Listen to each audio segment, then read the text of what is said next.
Olá, eu me chamo Lucas De Luca, eu sou escritor tanto de contos quanto de romances e no passado até de poesias escolares, e hoje eu vou te explicar o que é um conto e como você pode escrever um conto. Mas antes da gente entrar direto no assunto, eu quero te avisar uma parada.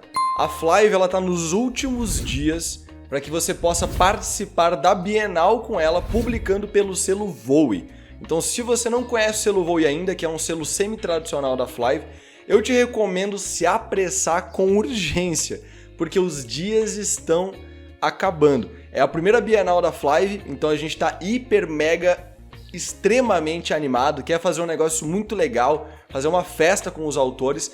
Só que para dar tempo de você participar do seu livro estar pronto, o seu contrato tem que ser fechado ainda esse mês de janeiro, ou pelo menos nos primeiros dias de fevereiro. Então corre, as vagas são limitadas e a gente está com um time bem grande de triagem para garantir que os melhores originais realmente vão ser avaliados e vão ser escolhidos para esse mês, que é um mês muito especial. Então capricha muito na sua inscrição e faça o quanto antes. Tem link aqui embaixo, ou você pode entrar em editoraflive.com/publique para conhecer todos os selos e se inscrever no que mais faz sentido para sua carreira. Vamos falar sobre conto, né? O conto, ele tecnicamente, ele é uma história curta. É isso que define um conto, né? O que define um conto, uma noveleta, um romance é o tamanho.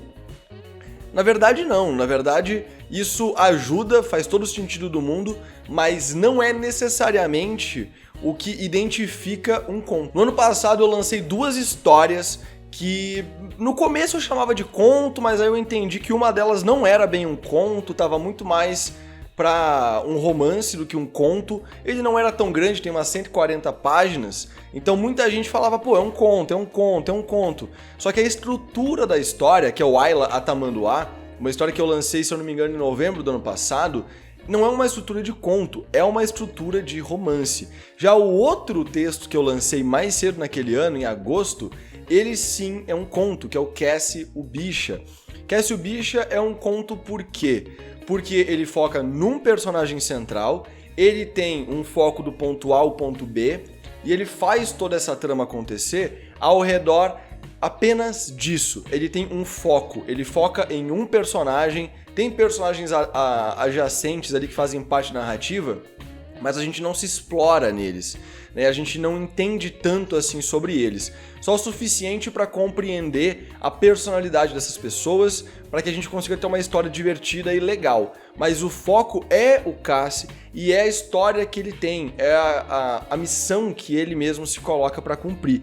Então por esse foco, né? Por essa, como se fosse aqueles equipamentos que colocam em burro, para ele não conseguir olhar para o lado e focar para frente, é o que acontece com um conto. Você vai ter um foco, uma direção para ir, e isso costuma determinar o que é um conto, o que é um romance. O romance, por sua vez, ele é muito mais complexo, mas a gente fala sobre o romance especificamente em outro vídeo, em outro dia. Se você quiser, deixa o like e comenta aqui embaixo que você quer ver esse vídeo explicando um pouco mais sobre o que é um romance e até o que é uma novela e uma noveleta. Então, para resumir, você vai ter um conflito principal nessa história, você vai ter um plot, né, um caminho do herói, ele pode ser seguido com todas as suas etapas, mas ele tem só um destino, ele tem só um lugar que ele pode ir, ele não vai ficar ramificando. Normalmente o foco é também em um personagem só, assim como eu expliquei mais cedo, e é uma história que tem início, meio e fim.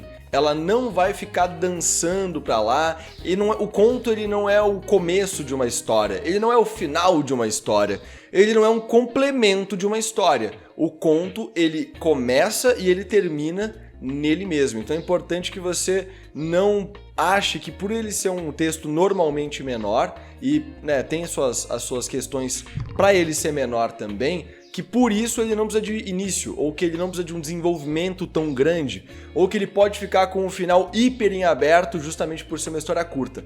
Não, a história ela tem que ter início, meio e fim. E uma dica agora para você que quer escrever um conto é: não se enrola.